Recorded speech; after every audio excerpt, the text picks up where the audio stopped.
पुढचा तपास नेमका कशा पद्धतीने व्हायला पाहिजे? पुढच्या तपासाचा SIT कामाला लागलेली आहे.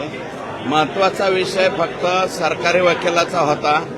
सरकारी वकिलाचं जे पत्र दिलेलं आहे त्याच्यावरती साहेबाची एंडोर्समेंट झाली, ते पत्र मूळ झालेलं आहे आणि आज किंवा उद्या ते कन्सेंट तारखा पाहून कन्सेंट देतो म्हणाले.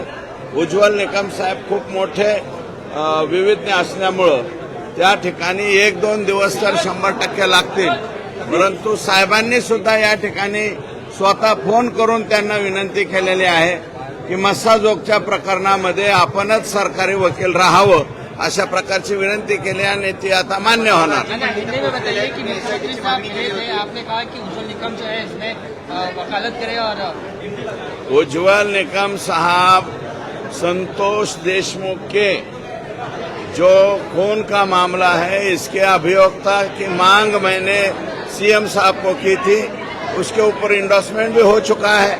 वो फाइल अभी नीचे गई है और खुद CM साहब ने फोन लगा के उनको कंसेंट देने के लिए विनती की है. वो आज शाम तक या कल तक उनकी डेट्स देख के बताएंगे, कंसेंट देंगे.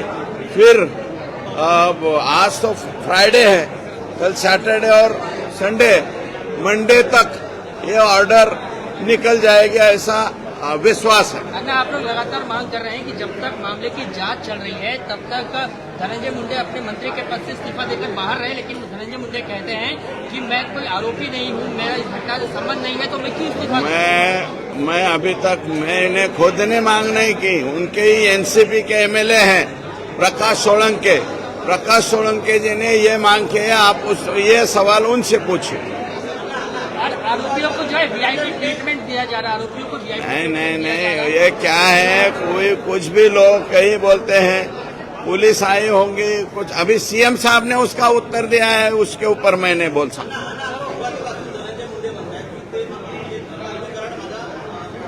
जवळचा आहे. हां,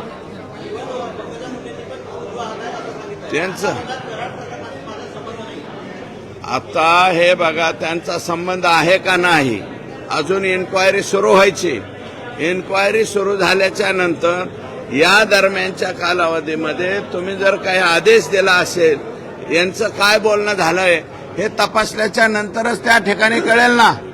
आताच माझा संबंध नाही असं कसं होईल? अजून इन्व्हेस्टिगेशन होऊ द्या. इन्वेस्टिगेशनच्या नंतर त्या बाबतीत निर्णय होईल. वाल्मीकि कराड ने जिस गाड़ी से सरेंडर किया है वो अजीत पवार के काफिले में देखी गई. ये अजित दादा को पूछे आप, क्योंकि कौन सी गाड़ी अपने काफिले में लेनी है कौन सी नहीं है, इसका तारतम्य अजित दादा को क्या मालूम. उनके नीचे के जो शागिर्द हैं उन शागिर्दों को पूछना चाहिए. अब ये भी बताया जा रहा है कि इस वाल्मीकि कराड का जो पूरा मामला है उसके बाद धनंजय मुंडे कैबिनेट से आउट होंगे और ये मेरे को नहीं लगता. ऐसा कैसा किसी का डिमांड नहीं है. जिसका डिमांड है आप उनको पूछिए.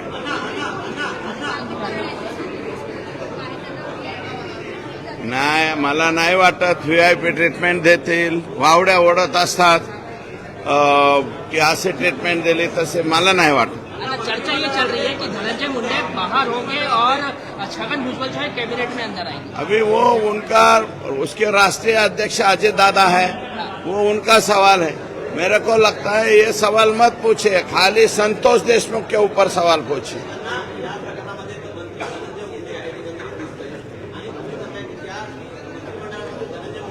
मी अजून तरी म्हणलेले नाही की धनंजय मुंडे या प्रकरणात आरोपी आहेत, असं मी म्हणालेलो नाही.